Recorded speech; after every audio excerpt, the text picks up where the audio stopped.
You stand in a cold gallery where glass cases hum and the air tastes faintly of old velvet and metal.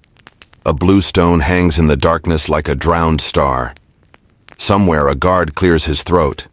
Somewhere else, a child is sick into a bin after watching a guillotine reel on a screen. The label beside the gem lists other names: the Tavernier Blue, the French Blue, the Hope. But what you hear is bone on wood, the dull thunk after a blade, and shouting that smells of tallow and fear. You are close enough to see a tiny feather in the crystal, a flaw like a bruise. It is beautiful. It is cold. And in the ledger of deaths written around it, kings, queens, thieves, you are now another witness. If stories like this keep you awake, and strangely, help you sleep, stay with me. Subscribe and like only if these histories earn it. In the comments, tell me where you are listening from and what time it is for you right now. Write the country and the minute. Your place on the map, your hour in the night, becomes part of the record we are keeping together. Let's walk the galleries softly and keep count. You are the quiet person museums rely on, the one who watches and listens. Tonight, your badge lets you drift between rooms and across centuries. The Tower of London, S. Jewel House, the Hôtel du Garde Meuble in revolutionary Paris, and finally a bright Washington gallery where school groups press their faces to glass. Everywhere that regalia gleams, rumor darkens the glass. People talk about curses. Archivists talk about documents. Physicians speak about causes of death. You do not argue. You make a list. First on the list is a blue diamond whose trail is unusually clear. In the 17th century, the French merchant Jean-Baptiste Tavernier obtained a large blue stone in India, likely from the Koh-i-Noor mines of Golconda, and sold it to King Louis XIV in 1668. The king had it recut by the court jeweler Jean Pitot. Inventories later call it the blue diamond of the crown of France, or simply the French blue.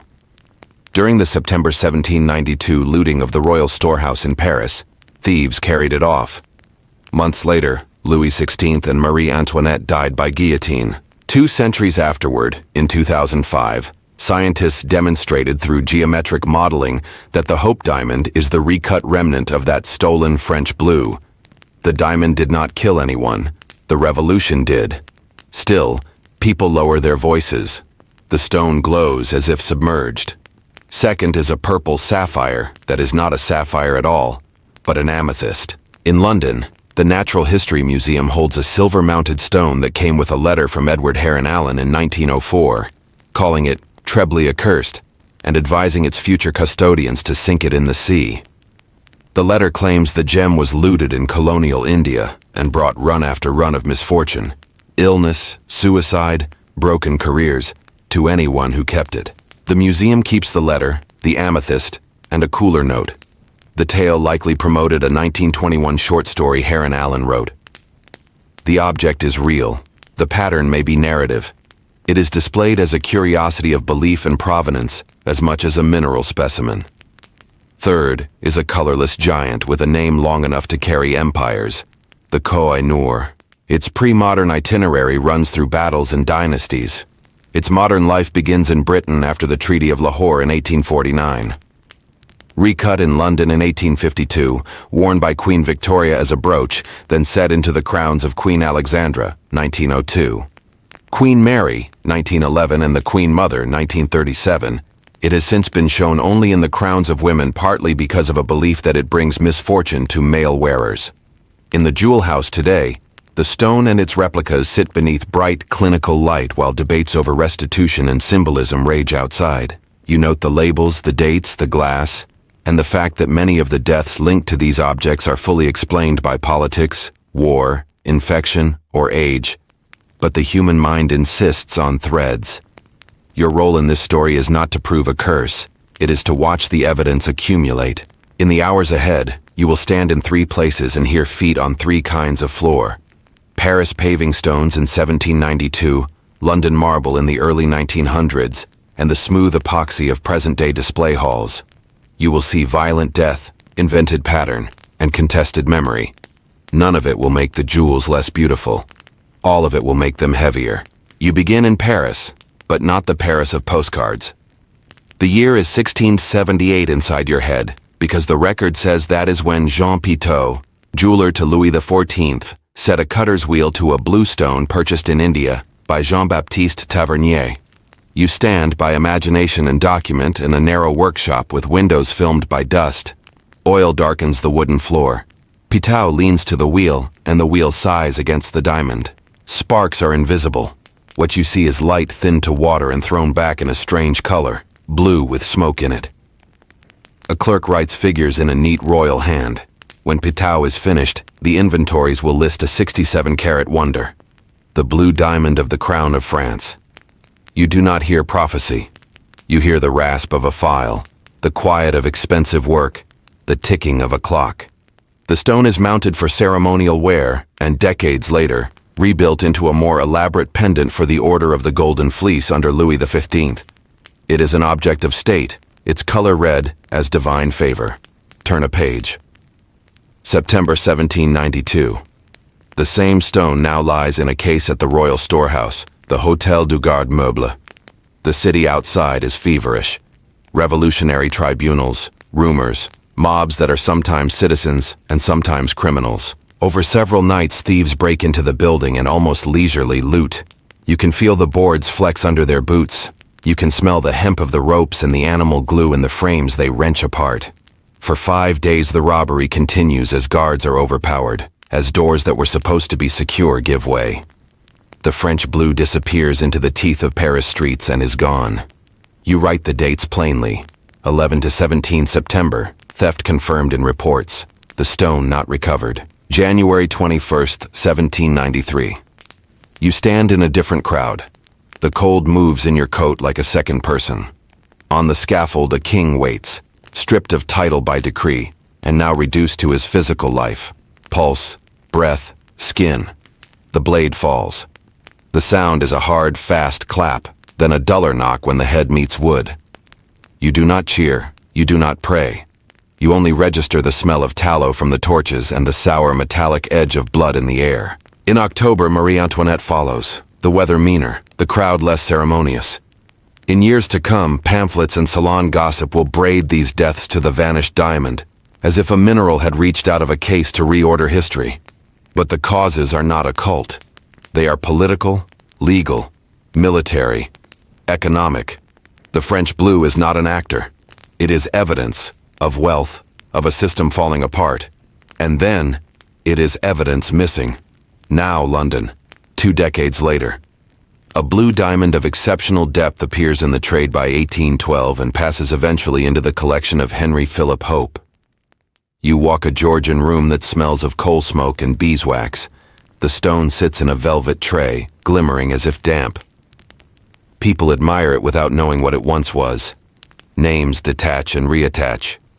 French blue becomes Hope diamond through ownership and remark. The papers that survive are mostly tone, admiration, rarity, cost.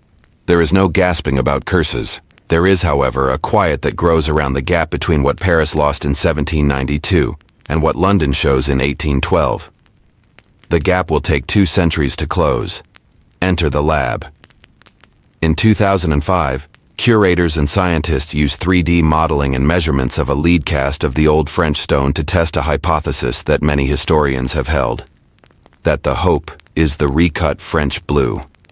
The modelers rotate shapes inside shapes, subtracting virtual volume, comparing facets drawn in the 18th century to facets now. The fit is persuasive. What you have looked at across the cases, the drowned star in Washington, the item number on a stolen list in Paris, aligns. The present gem is the survivor of a crime. Provenance can be a kind of resurrection. You return to the street outside the Hôtel du Garde Meuble in your mind and try, uselessly, to hear the moment the thieves decided to break the case. But the theft was not one moment. It was a series. Doors left weak, guards stretched thin. A revolutionary city where property once protected by ceremony no longer carried any protection at all. You picture the diamond cupped inside cloth, slipped into a pocket that smells of pipe ash, sweat, and starch. Then passed from hand to hand, from tongue to tongue, French to English, until its past could be mentioned only in a room where the curtains were drawn and the company trusted. Meanwhile, elsewhere in Paris, Death was public and spoken loudly. The rope swayed, the carts rolled, ink dried on decrees faster than wax could seal them. If a superstition grew, it grew around timing. The stone gone, the head's gone. You count the days because the job is to count. You also count what is not here. The stories later told about the hope, suicides, bankruptcies, a parade of private disasters that journalists like to pile beside the gem, do not live in the 1790s. They accrete in the 19th and 20th centuries like soot on a cornice. You keep them out of this room for now. In 1792 and 1793 you have a theft and 2 executions. In 1812 you have a blue diamond in London with no public admission of identity. In 2005 you have a scientific paper that closes the loop. The rest is fog that people enjoy breathing. If you stand close to a guillotine blade, steel cleaned by ritual and vinegar, you can see the faint clouding left by repeated washings. You can also see your own outline. Metal forgives reflection but not smell. The blood sets in the wood. A diamond does the inverse. It refuses smell entirely, but it will keep light like a memory. You think about that when you finally arrive at the Smithsonian's gallery and the Hope Diamond sits under its dedicated lamp, children pressed to the barrier. The security case purrs softly, a white noise memory of Petau's wheel 3 centuries earlier. The label sets down the facts in neat lines. Origin in India, purchase by Tavernier, sale to Louis XIV, theft during the Revolution. Later owners, donation to the Smithsonian. Visitors tilt their heads and whisper the same word you have heard all evening. Cursed. You do not correct them. You read aloud very softly what the catalogs say. The curse is not in the science. It is in the way stories mirror the facets. On your last pass through Paris, you take in the Hôtel du Garde Meuble as it is now, the Hôtel de la Marine, freshly restored, gilding bright enough to make your eyes water. Tour guides mention the 1792 robbery as an anecdote that brightens the room. The past is tidy when it is told at noon. At night, in your gallery of moving time, the robbery is not tidy. It is 5 days of opportunism and fear, of men testing locks and finding them human after all. The diamond's path from that room to this one is a lesson in how objects survive better than people. The king's bones lie in a mass grave for years before a reburial. The queen's body is treated no better. The thieves melt into ordinary endings. The stone endures because carbon endures. You are here to remember what else a display case can hold. Not just hardness and brilliance, but the simple weight of dates. When you step away, the blue does what it always does. It keeps the light and lets you see yourself faintly inside it. The deaths it is linked to are real, logged, and complete. The link is ours. We bind event to object because the mind demands a story that stones do not tell. You are not forced to believe in coincidences that learn to walk upright and call themselves curses. You are only asked to look, to breathe, to write down the time, and to go on to the next case. In the ledger you keep tonight, you underline the names, then circle the silence between them, and you call that silence history. You are in London now. The year is 1901, and the air inside the Kensington townhouse smells of beeswax, damp wool, and something faintly chemical, an odor of old ink and tarnished silver. On a desk near the window lies a small leather case, lined with faded violet silk. Inside it, a gem glows darkly, the color of bruised grapes under a cloudy sky. The man who owns it, Edward Heron Allen, has written a letter in spidery handwriting warning that the stone is trebly accursed. His fountain pen scratches across the paper as if trying to keep up with fear itself. You stand close enough to smell the iron in the ink, to see the stain spreading through the fibers. He claims the gem has ruined lives, that it brought misfortune to everyone who possessed it since the day it was taken from a temple in colonial India. He calls it a sapphire, but it is not. You note the scientific correction later entered in museum records. Amethyst, quartz, hardness 7 on the Mohs scale. The misidentification matters less than the narrative, and that narrative, like dust, sticks to the stone long after the handwriting fades. The provenance of a curse. According to Heron Allen's own account, the gem was stolen from the eye of an idol during the Indian Rebellion of 1857. The thief, a British soldier, allegedly died soon after. and the stone passed through several hands, each marked by illness, bankruptcy, or suicide, before reaching London in the 1890s. There are no independent documents verifying these deaths. What survives are two artifacts, the amethyst itself and Heron Allen's correspondence. In one letter dated 1904, he writes that since acquiring the gem, he has suffered a series of disasters, and that everyone who borrowed or touched it met similar misfortune. A friend who carried it to Brighton was overwhelmed by every possible disaster. Another who took it on tour was seized by fever and never returned. The language is formal but trembles at the edges, as if composed by candlelight with gloved hands. He resolves to rid himself of the stone, sealing it in 7 layers of wrapping and locking it inside a bank vault. You read these details today not in his handwriting but in the crisp serif type of a museum catalog. The stone exists, the letter exists, and both are kept at the Natural History Museum, South Kensington, specimen registration number BM447. But the supposed victims do not appear in death registries, and no record of a Brighton fever epidemic in that year matches the claim. The story, like a ghost, survives because it makes sense emotionally, even when it collapses factually. The scientist and the storyteller Heron Allen was not a superstitious man by reputation. He was a polymath, linguist, musician, marine biologist, translator of Persian texts, and fellow of the Royal Microscopical Society. His published work shows a rationalist mind with Victorian curiosity bordering on obsession. That such a man would write of an accursed stone fascinates you because it shows how fear operates not at the level of ignorance, but at the level of narrative, the need to impose order on coincidence. In 1921, nearly 2 decades after the letter, Heron Allen wrote a short story titled The Purple Sapphire, under a pseudonym. The tale repeats the themes of the letter: colonial plunder, misfortune, fatalism, but in literary form. The museum curators who later examined his papers concluded that the supposed curse story may have been self-promotion for that fiction. Yet even this explanation does not dispel the unease. You picture the gem on his desk, still gleaming after the ink has dried, silent witness to a mind wrestling with its own rational limits. When Heron Allen died in 1943, his family found among his possessions a small tin box labeled in his hand. Cursed. Bad luck to whoever opens this.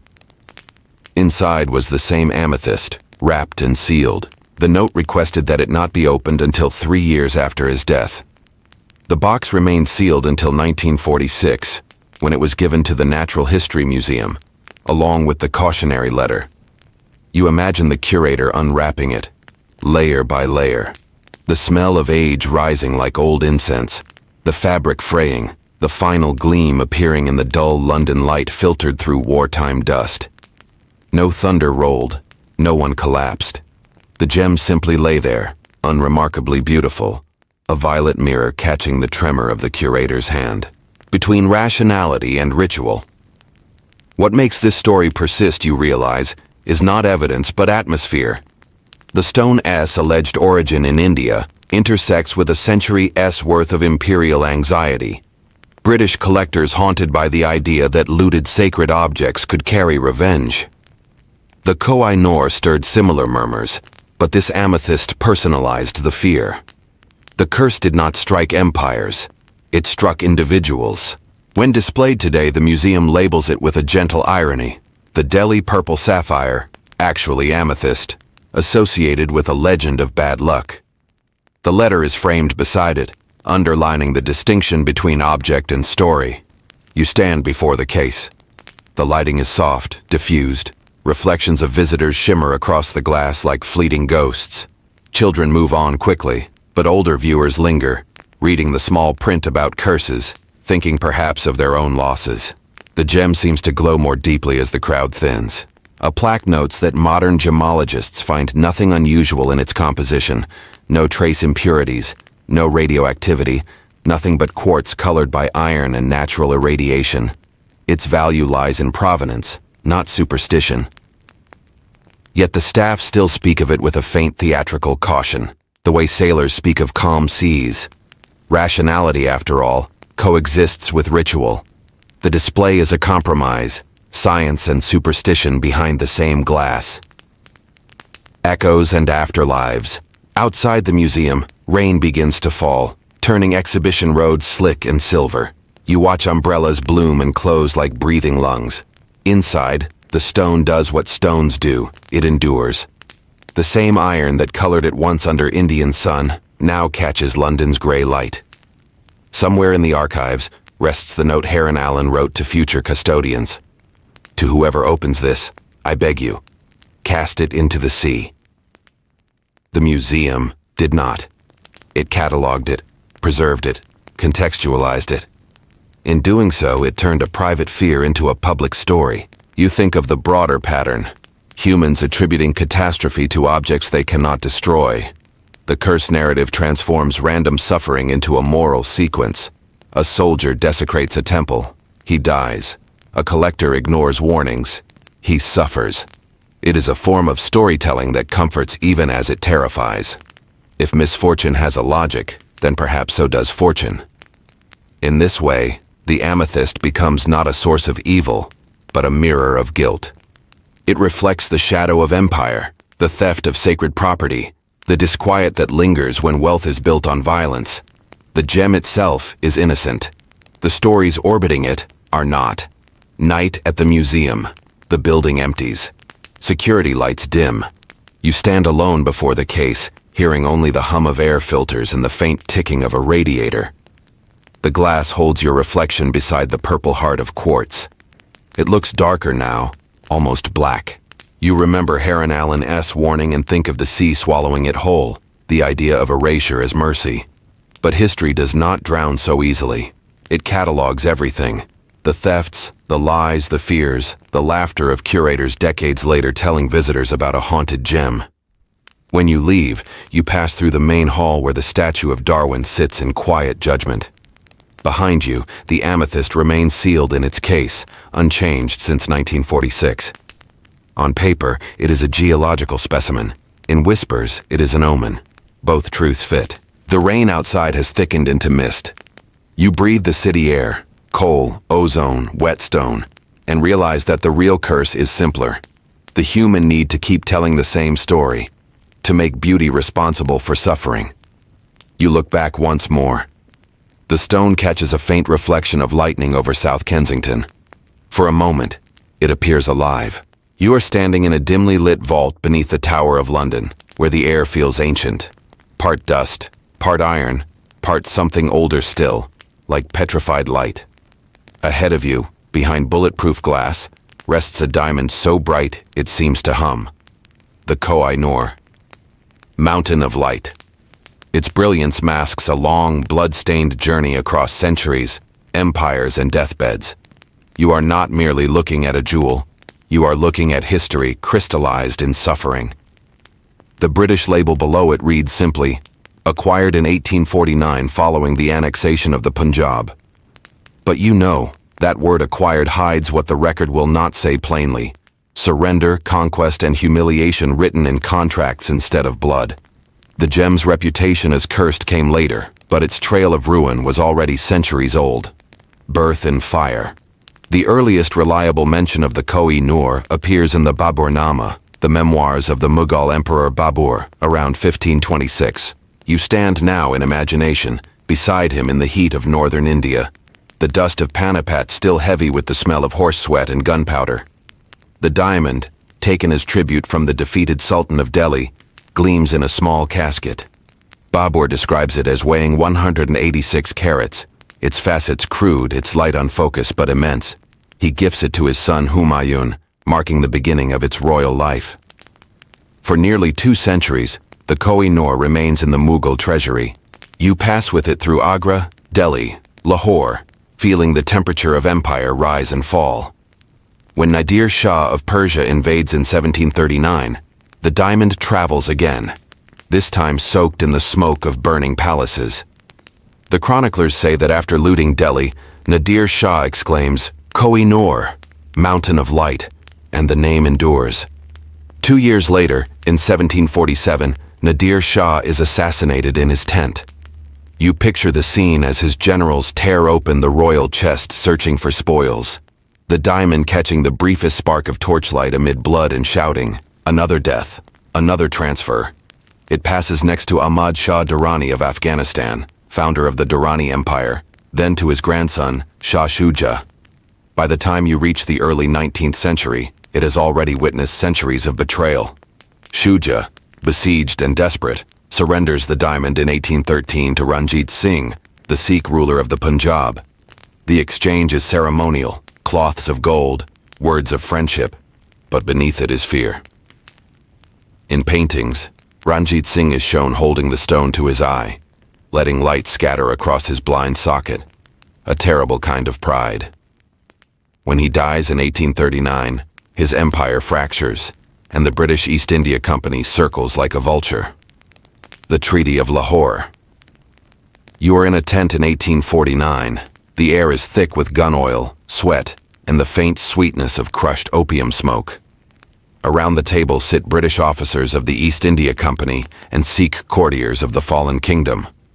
Among them, the boy King Dalip Singh, 11 years old, frightened and silent. The Treaty of Lahore lies open, its clauses written in the impersonal language of empire. Article 3 demands the surrender of the Koh-i-Noor to Queen Victoria. A soldier places the jewel on velvet. The British commissioner signs his name. The boy signs his, guided by another hand. You can almost hear the scratch of the quill, the breathing of the adults, the rain beginning to patter on the tent's canvas. What none of them know is that this act, the ceremonial transfer of a diamond, will become one of the most enduring symbols of colonial extraction in history. The diamond sails to Britain aboard HMS Medea. Halfway through the voyage, a cholera outbreak sweeps the ship. Several sailors die, their bodies sewn into canvas and buried at sea. The Koh-i-Noor, wrapped in cotton, remains untouched. When it arrives in London, journalists celebrate its capture as a triumph of civilization. No one mentions the dead sailors, the dimming of kings. Queen Victoria receives the diamond in 1850. In contemporary sketches, you see her small gloved hands holding the rough, dull stone with curiosity, not delight. Its brilliance disappoints. Visitors to the 1851 Great Exhibition at the Crystal Palace echo the sentiment. It looks muddy, gloomy, unimpressive. The solution is brutal: recutting. In 1852, the royal jeweler Gerard and Coppard takes the diamond to a workshop lit by gas lamps and guarded by soldiers. You stand beside the cutter's wheel again, as you did centuries earlier in Paris with the French blue. The hum of the wheel is surgical. Over 30 carats vanish in the process, reduced to dust. The recut gem now weighs 105.6 carats. Brighter, yes, but at a cost. Many at the time called it the mutilation of history. A year later, Prince Albert, Victoria's beloved husband, falls ill. Officially, typhoid fever. Unofficially, the rumor mill begins to spin. The diamond brings misfortune to men. When the prince consort dies in 1861, the superstitious pattern strengthens. Victoria, draped in mourning black, wears the Koh-i-Noor mounted in a brooch. Yet she notes in her journals that it gives little pleasure. In the years that follow, deaths seem to gather around it. Soldiers in colonial wars, heirs struck by disease. Correlation becomes superstition, superstition becomes folklore. The gender of a curse. By the early 20th century, the stone's legend takes a new form. Palace gossip declares that the Koh-i-Noor brings death to any man who wears it. Whether born from coincidence or design, the rule becomes tradition. When Queen Alexandra is crowned in 1902, the diamond sits in her crown. Queen Mary wears it in 1911, and later Queen Elizabeth, the Queen Mother, in 1937. No British king ever dares. You stand at the coronation of 1953, watching as the new Queen Elizabeth II passes beneath the great golden canopy. The Koh-i-Noor glints on her mother's head, not her own. The cameras flash, but for a moment you sense the unease behind the ceremony. The jewel's Indian origin, its colonial shadow. The world has changed. The empire is dissolving, but the diamond endures, unyielding, silent. Bloodlines and shadows. Meanwhile, far from London, the dispossessed Prince Duleep Singh lives in exile. Converted to Christianity, paraded in British high society as a curiosity, he grows increasingly bitter. In 1886, he attempts to return to India and reclaim what was taken. The authorities intercept him in Aden. He dies in Paris in 1893, penniless and forgotten.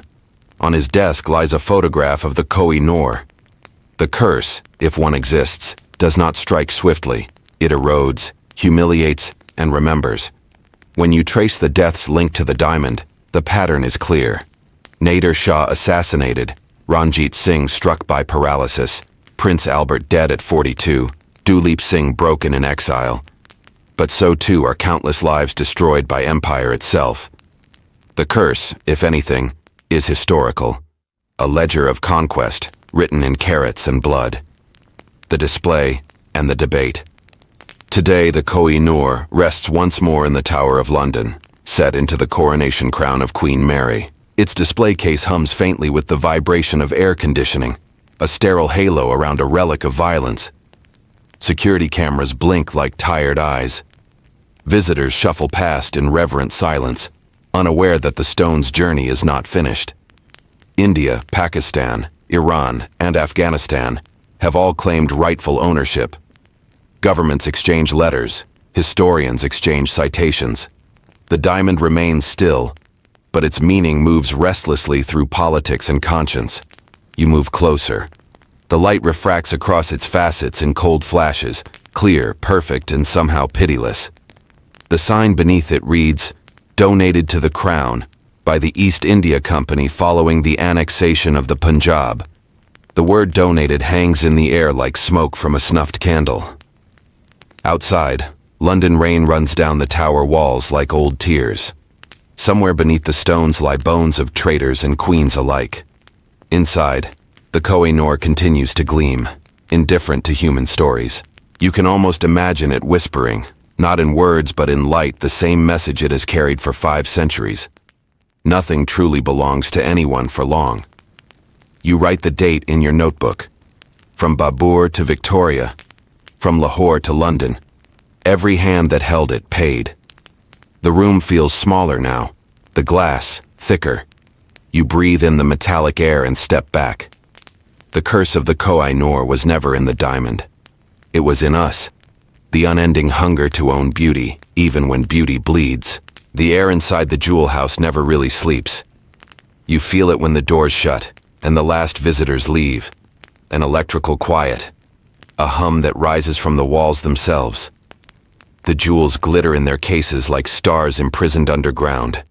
Orbs, scepters, coronation rings, and crowns that have survived plagues, fires, and wars.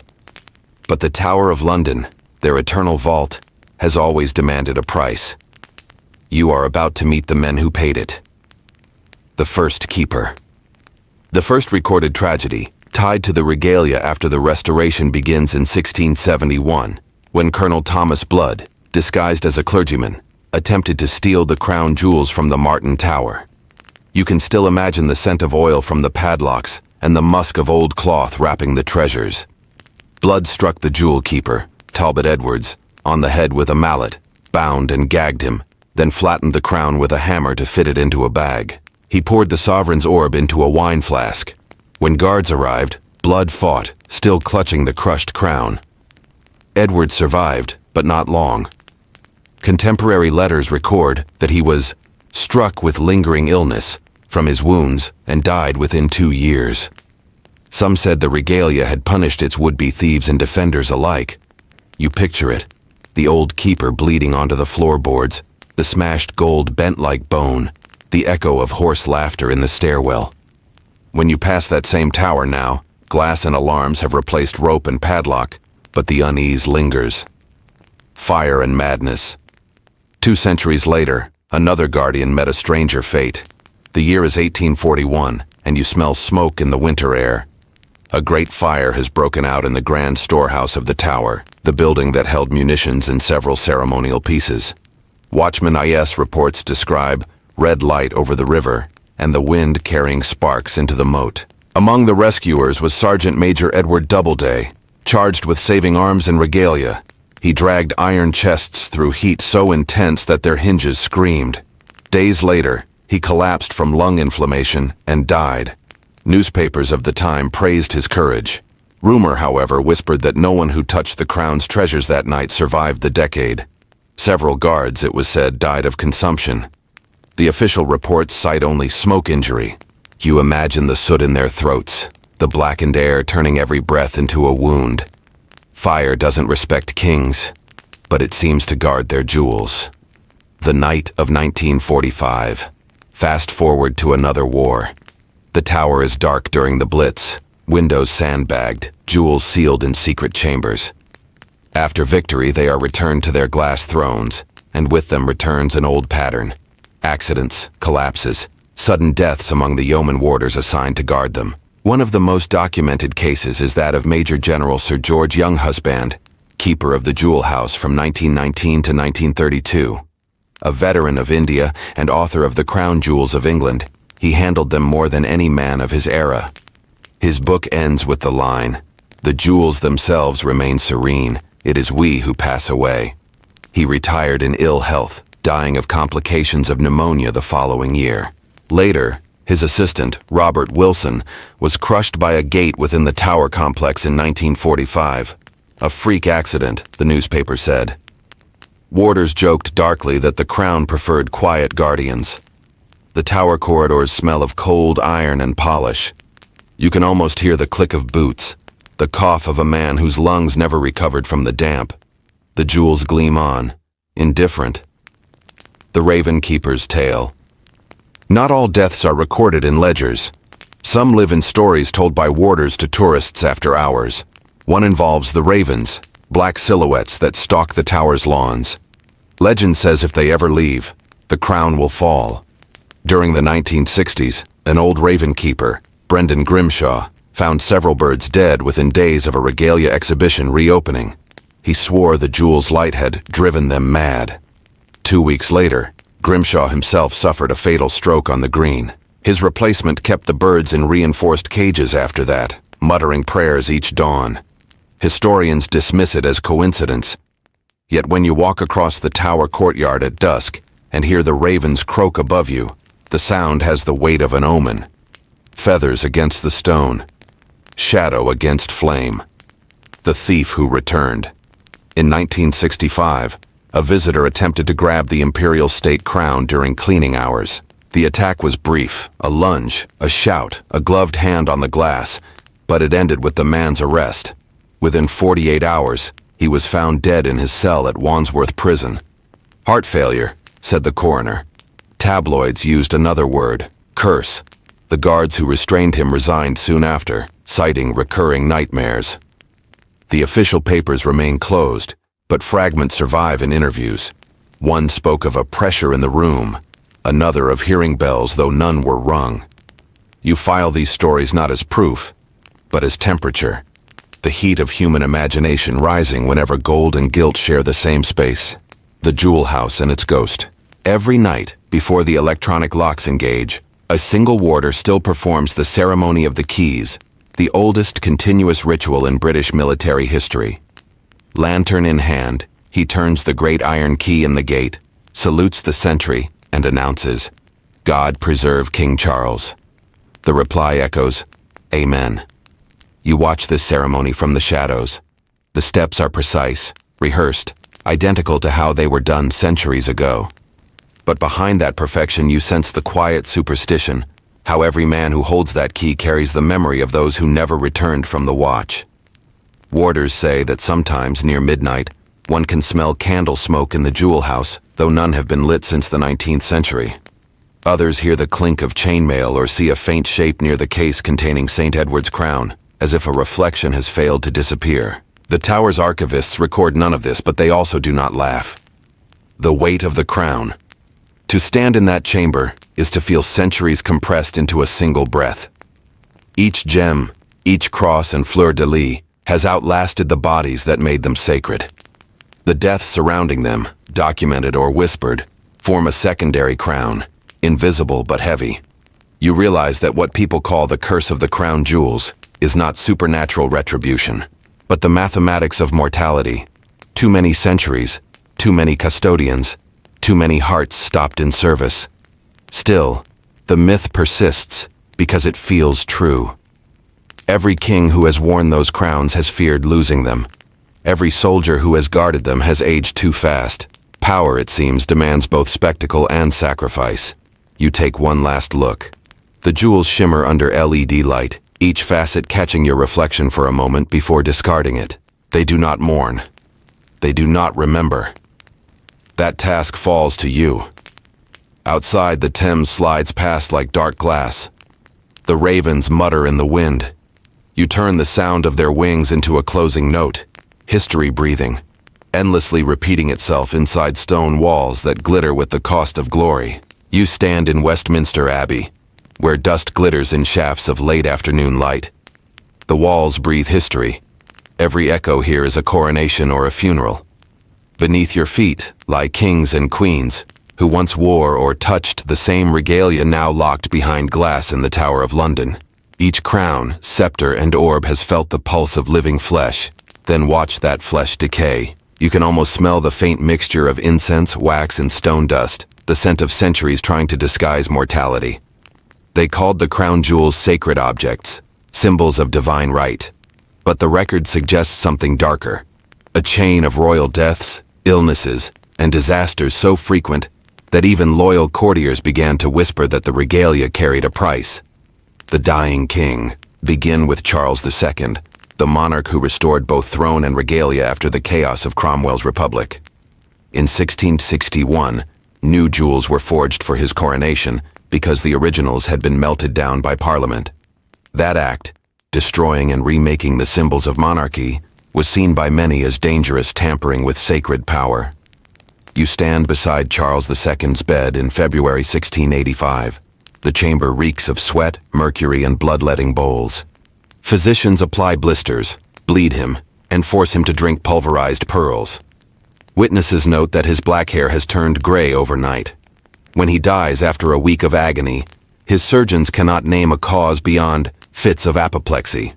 A court diarist writes, "His Majesty's countenance was black as pitch, and his body swelled grievously."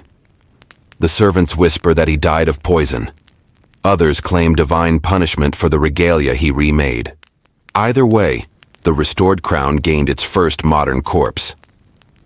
The beheading of a king. Less than half a century earlier, the jewels had already watched a king die violently. Charles I wore the St. Edward's crown at his coronation in 1626, the same crown that now rests inside the jewel house. 17 years later, he stood on a scaffold outside Whitehall Palace. The day was cold, silent, the crowd too shocked to cheer. You can almost hear the wooden boards creak beneath him, the executioner's breath misting in the air. As the axe fell, the blood spattered the black cloth draped over the rail.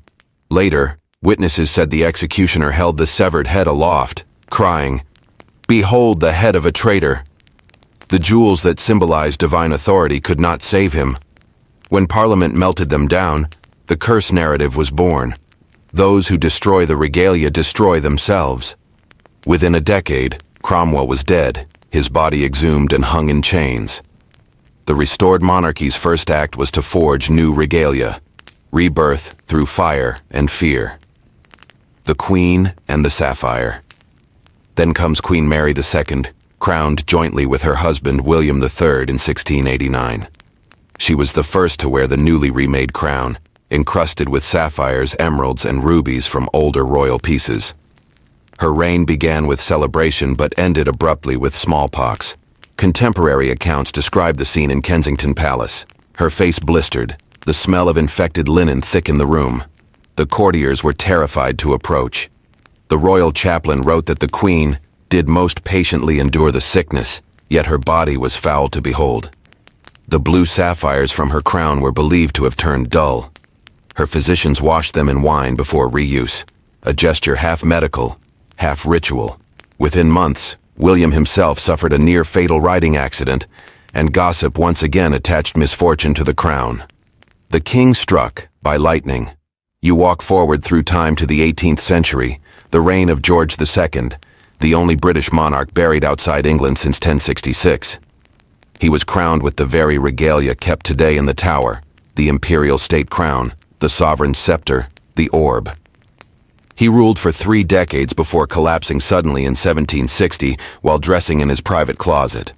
The autopsy, performed by Dr. Frank Nichols, found that the king's right ventricle had ruptured, but the description reads like something out of a Gothic manuscript.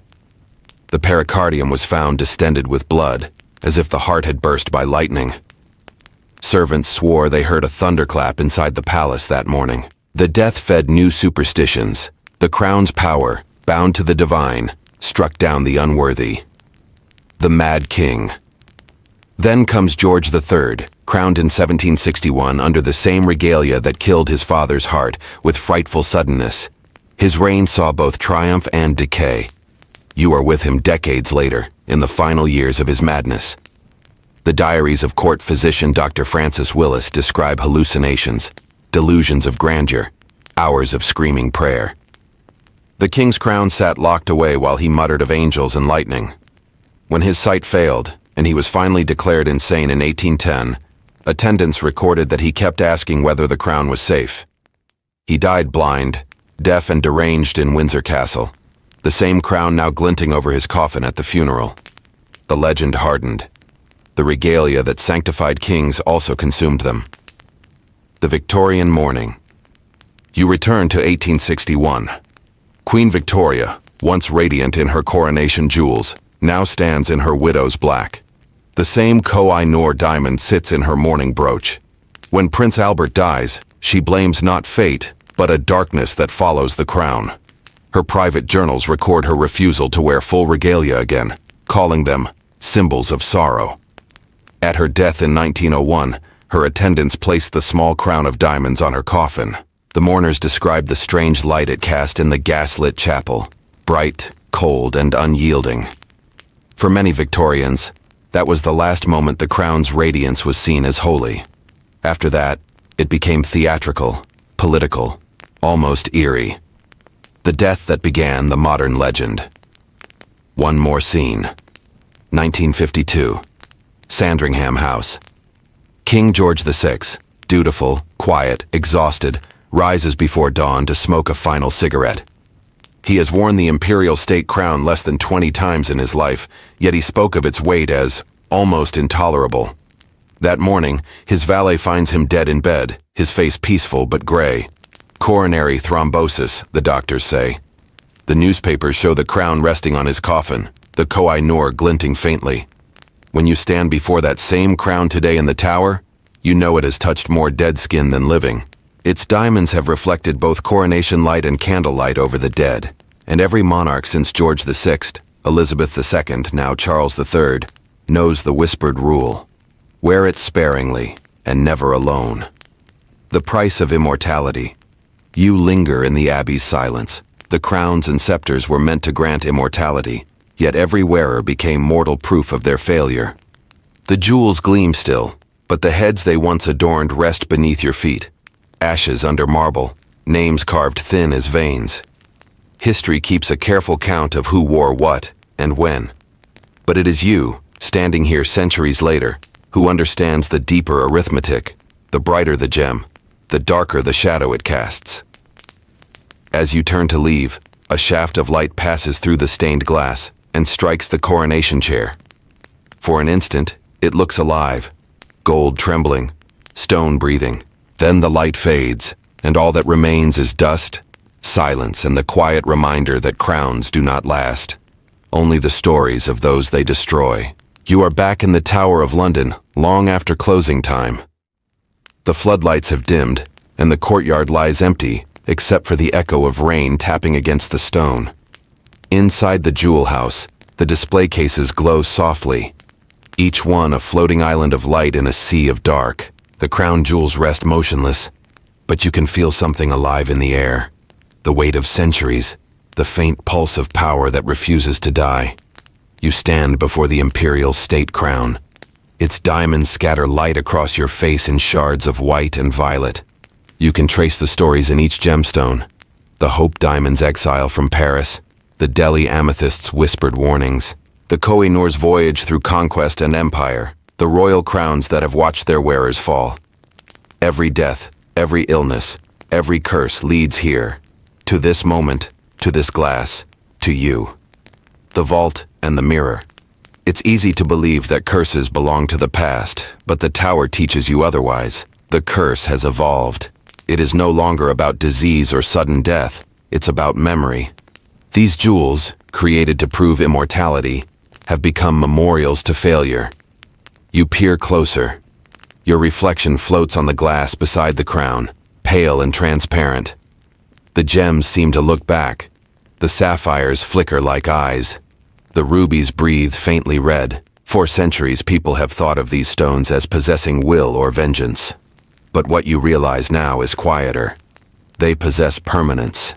They endure while the hands that polish them tremble, while monarchs die, while nations change. The curse is not a punishment, it is survival at a scale humans cannot match. Behind you, a motion sensor hums softly. Somewhere a raven croaks, that ancient sentry whose presence supposedly holds the kingdom together. You think of all the men who locked these doors and never opened them again, the kings who crowned themselves gods and were reduced to dust. And then you think of the stones, still flawless, still alive with the light of anyone who dares look into them. Echoes of ownership. Each jewel has been a battlefield without soldiers. The French blue stolen from a monarchy collapsing into revolution. The Koh-i-Noor signed away by a child to an empire in its most ruthless hour. The Delhi amethyst taken from a temple altar and locked behind English glass. Even now, centuries later, governments argue about restitution. India demands the Koh-i-Noor back. France traces the theft of the French blue. But the diamonds do not move. They only reflect the faces of new claimants. You imagine for a moment that the glass melts and the jewels lie bare before you. Gold softened by time, velvet faded to the color of dried blood. What would you do? Touch them? Take them? Bury them? Or simply watch? The answer depends on what you think power means. The science and the silence modern historians have stripped the regalia of its magic, explaining everything through chemistry and context. The Hope Diamond's color comes from boron impurities and carbon. The amethyst's hue comes from iron irradiated deep within the earth. The Koh-i-Noor's brilliance owes more to 19th century cutting techniques than divine favor. Rationality has replaced superstition. Yet when you stand here, surrounded by silence thick as velvet, even reason feels small. The human brain is not built to see this much continuity. Metal and stone unchanged across centuries while the world around them burns and rebuilds. You understand now why people spoke of curses. It was the only language they had for awe that outlasts life. You reach your hand toward the glass and feel the cool air pulse against your palm, the invisible barrier between you and everything that outlived its makers. The jewels seem to vibrate, but that's just your heartbeat returning the gesture. The keeper's reflection. Every night, the last warder to leave turns the key in the great iron door and says the same words that have been spoken for centuries. God preserve the king. The response, Amen, echoes through the corridor like a stone dropped into deep water. The ceremony is simple, but beneath it lies an ancient fear that without ritual, something will escape. You realize that this is the real story behind the so-called curse. Humans built these rituals to contain memory, to keep the ghosts of kings and thieves from wandering loose. The crown jewels are less a treasure than a tomb, less a symbol of monarchy than a reliquary of human vanity. Still, they fascinate. Tourists will return tomorrow, pressing faces to the glass, whispering stories of cursed diamonds and doomed kings. Children will stare at the Koh-i-Noor and not see the ships, the treaties, the blood. And you, perhaps, will come back too, drawn not by superstition but by recognition, because something in us longs for what cannot die. The lesson of the light. It is almost midnight when you step outside. The Thames lies black and quiet under the bridge. The tower's stones glisten with rain. You glance back once more at the narrow windows behind which the jewels sleep. A single security light glows within, like a candle before an altar. You think of every hand that ever held those gems, the miners who unearthed them, the kings who flaunted them, the soldiers who stole them, the curators who cataloged them. All gone. yet their reflections remain trapped in the facets, like insects in amber. That is the truest immortality a human can buy. The jewels will outlast all nations. They will outlast you. The curse, if there ever was one, is not that they bring death. It's that they remember it. You breathe deeply, tasting the cold metal of the night air. Somewhere above the river, thunder murmurs, the same low sound that might have echoed when a guillotine fell in Paris, when cholera struck a ship, when a crown hit stone. You feel the faint vibration of history in your chest and realize that the story is ending, but the light remains. As you turn away from the tower, you whisper what every witness eventually learns. Power glitters, but only truth endures.